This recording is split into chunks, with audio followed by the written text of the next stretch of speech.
مرنے کے بعد روح کیسے تڑپتی رہتی ہے؟ رسول اللہ صلی اللہ علیہ وسلم نے فرمایا، میت پر سب سے زیادہ سخت حالت بسم اللہ الرحمن الرحیم۔ انسان اپنی زندگی میں بہت سے کام کا محض اپنی لذت یا خواہش کو پوری کرنے کے لیے کرتا ہے، جس کی وجہ سے یا تو اس کا پیسہ برباد ہوتا ہے یا صحت برباد ہوتی ہے۔ موت کو یاد رکھنے والے کی خواہشات کم ہوتی ہیں۔ اس کے بارے میں نبی کریم صلی اللہ علیہ وسلم نے فرمایا، لذتوں کو ختم کرنے والی موت کو کثرت سے یاد کرو۔ بارگاہ رسالت میں عرض کی گئی، کون سا مومن زیادہ عقل مند ہے؟ ارشاد فرمایا، موت کو کثرت سے یاد کرنے اور موت کے بعد کے لیے اچھی تیاری کرنے والے، یہی لوگ زیادہ سمجھدار ہیں۔ ہر شخص کی جنتی زندگی مقرر ہے، اس میں نہ زیادتی ہو سکتی ہے نہ کمی۔ جب زندگی کا وقت پورا ہو جاتا ہے، اس وقت حضرت عزرائیل علیہ السلام قبض روح کے لیے آتے ہیں اور اس شخص کے دائیں بائیں جہاں تک نگاہیں کام کرتی ہیں فرشتے دکھائی دیتے ہیں۔ مسلمان کے آس پاس رحمت کے فرشتے ہوتے ہیں اور کافر کے دائیں بائیں عذاب کے۔ اس وقت ہر شخص پر اسلام کی حقانیت آفتاب سے زیادہ روشن ہو جاتی ہے، مگر اس وقت کا ایمان معتبر نہیں، اس لیے کہ حکم ایمان بالغیب کا ہے اور اب غیب نہ رہا بلکہ یہ چیزیں مشاہد ہو گئیں۔ مرنے کے بعد مسلمان کی روح حسب مرتبہ مختلف مقاموں میں رہتی ہے، بعض کی قبر پر، بعض کی چاہے زمزم شریف میں، بعض کی آسمان و زمین کے درمیان، بعض کی پہلے دوسرے ساتویں آسمان تک، اور بعض کی آسمانوں سے بھی بلند، اور بعض کی روحیں زیر عرش قندیلیوں میں، اور بعض کی اعلی علیین مگر کہیں ہوں۔ اپنے جسم سے ان کا تعلق بدستور رہتا ہے۔ جو کوئی قبر پر آئے اسے دیکھتے پہچانتے ہیں، اس کی بات سنتے ہیں۔ حدیث میں ہے کہ ایک طائر پہلے قفس میں بند تھا اور اب آزاد کر دیا گیا۔ ائمہ کرام فرماتے ہیں، بے شک پاک جانیں جب بدن کے علاقوں سے جدا ہوتی ہیں، عالم بالا سے مل جاتی ہیں اور سب کچھ ایسا دیکھتی سنتی ہیں جیسے یہاں حاضر ہیں۔ حدیث میں فرمایا، جب مسلمان مرتا ہے اس کی راہ کھول دی جاتی ہے، جہاں چاہے مردہ کلام بھی کرتا ہے، اور اس کے علاوہ کلام کو جن اور انسان کے سوا تمام حیوانات وغیرہ سنتے بھی ہیں۔ جب مردے کو قبر میں دفن کرتے ہیں اس وقت اس کو قبر دباتی ہے۔ اگر وہ مسلمان ہے تو اس کا دبانا ایسا ہوتا ہے کہ جیسے ماں میں اپنے بچے کو زور سے چمٹا لیتی ہے، اور اگر کافر ہے تو اس کو اس زور سے دباتی ہے کہ ادھر کی پسلیاں ادھر اور ادھر کی پسلیاں ادھر ہو جاتی ہیں۔ جب دفن کرنے والے دفن کر کے وہاں سے چلے جاتے ہیں اور ان کے جوتوں کی آواز سنتا ہے، اس وقت اس کے پاس دو فرشتے اپنے دانتوں سے زمین چیرتے ہوئے آتے ہیں اور نہایت سختی کے ساتھ کرخت آواز میں سوال کرتے ہیں۔ پہلا سوال، تیرا رب کون ہے؟ دوسرا سوال، تیرا دین کیا ہے؟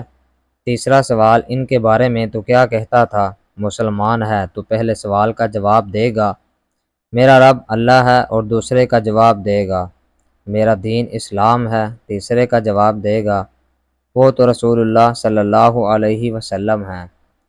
اس وقت آسمان سے ایک منادی ندا کرے گا کہ میرا بندے نے سچ کہا، اس کے لیے جنت کا بچھو نہ بچھاؤ اور جنت کا لباس پہناؤ، اور اس کے لیے جنت کی طرف ایک دروازہ کھول دو۔ جنت کے نسیم اور خوشبو اس کے پاس آتی رہے گی، اور جہاں تک نگاہ پھیلے گی وہاں تک اس کی قبر کشادہ کر دی جائے گی، اور اس سے کہا جائے گا کہ تو سو جا۔ پہلے اس کے بائیں ہاتھ کی طرف جہنم کی کھڑکی کھولیں گے، جس سے جلن اور گرم ہوا اور سخت بدبو آئے گی، پھر بند کر دیں گے۔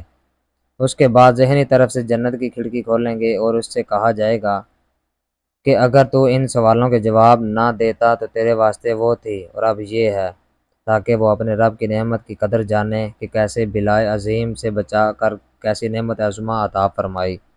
اگر مردہ منکر ہے تو سب سوالوں کے جواب میں یہ کہے گا، افسوس مجھے تو معلوم نہیں، میں لوگوں کو کہتے سنتا تھا، خود بھی کہتا تھا۔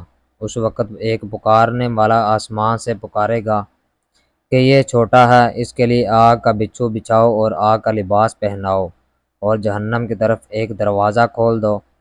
اس کی گرمی اور لپیٹ اس کو پہنچے گی اور اس پر عذاب دینے کے لیے دو فرشتے مقرر ہوں گے جو اندھے اور بہرے ہوں گے، ان کے ساتھ لوہے کا گرز ہوگا کہ پہاڑ پر اگر مارا جائے تو خاک ہو جائے۔ اس ہتھوڑے سے اس کو مارتے رہیں گے، سانپ اور بچھو سے عذاب پہنچاتے رہیں گے۔ اعمال اپنی مناسب شکل پر متشکل ہو کر کتا یا بھیڑیا اور شکل کے بن کر اس کو ایذا پہنچائیں گے، اور نیکوں کے اعمال حسب معقول محبوب صورت پر متشکل ہوں گے۔ نبی کریم صلی اللہ علیہ وسلم نے فرمایا، موت کو کثرت سے یاد کیا کرو، کیونکہ وہ گناہوں کو زائل کرتی ہے اور دنیا سے بے رغبتی پیدا کرتی ہے۔ سیدنا حسن بصری رحمۃ اللہ علیہ فرماتے ہیں، جس نے موت کی یاد دل میں بسا لی تو ساری دنیا مصیبتیں اس پر آسان ہو جائیں گی۔ ایک خاتون نے ام المومنین حضرت عائشہ صدیقہ رضی اللہ تعالی عنہا کی بارگاہ میں دل کی سختی کی شکایت کی تو آپ نے فرمایا، موت کو کثرت سے یاد کرو، تمہارا دل نرم ہو جائے گا۔ ناظرین، حضور صلی اللہ علیہ وسلم نے فرمایا، موت کے بعد روح کیسے پکارتی ہے؟ میت کو سب سے زیادہ درد کب ہوتا ہے؟ مرنے کے بعد کا منظر کیسا ہوتا ہے؟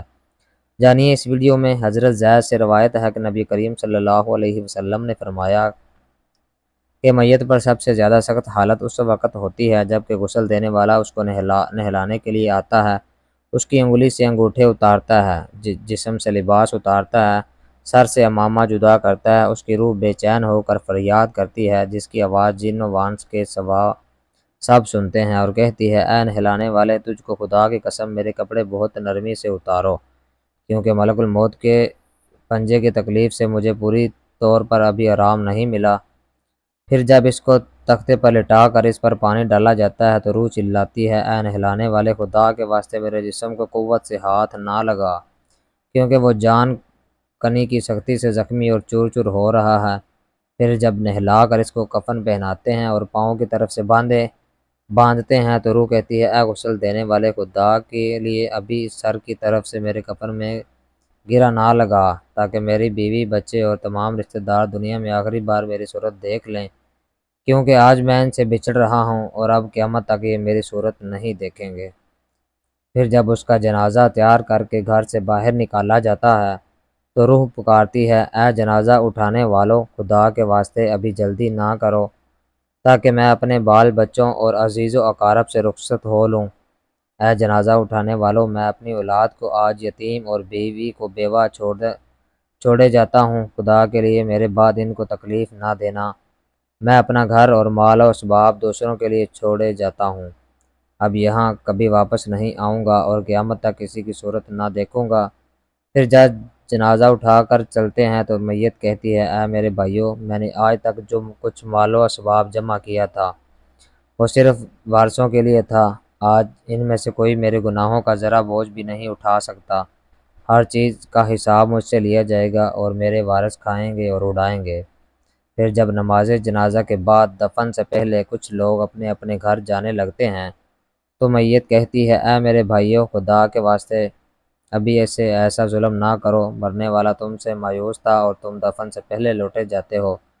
پھر جب اسے قبر میں اتارتے ہیں تو میت کہتی ہے، اے میرے وارثوں، آؤ، ترکہ پانی والوں، میں نے جو کچھ مال جمع کیا تھا وہ سب تمہارے لیے چھوڑ خدا کہ تم مجھ کو دعائے خیر اور فاتحہ سے بھلا نہ دینا۔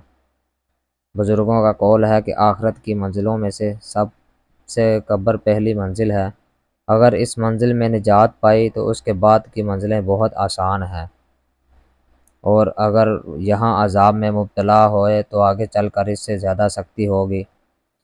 حدیث شریف میں ہے کہ مردہ قبر میں ایسا ہے جیسے کوئی شخص پانی میں ڈوب رہا ہو اور مدد کے لیے فریاد کرتا ہو، اور ہر وقت اپنے ماں باپ، بھائی بہن یا اولاد اور دوستوں وغیرہ اپنے پسماندگان سے دعائیں خیر اور فاتحہ کا منتظر رہتا ہے۔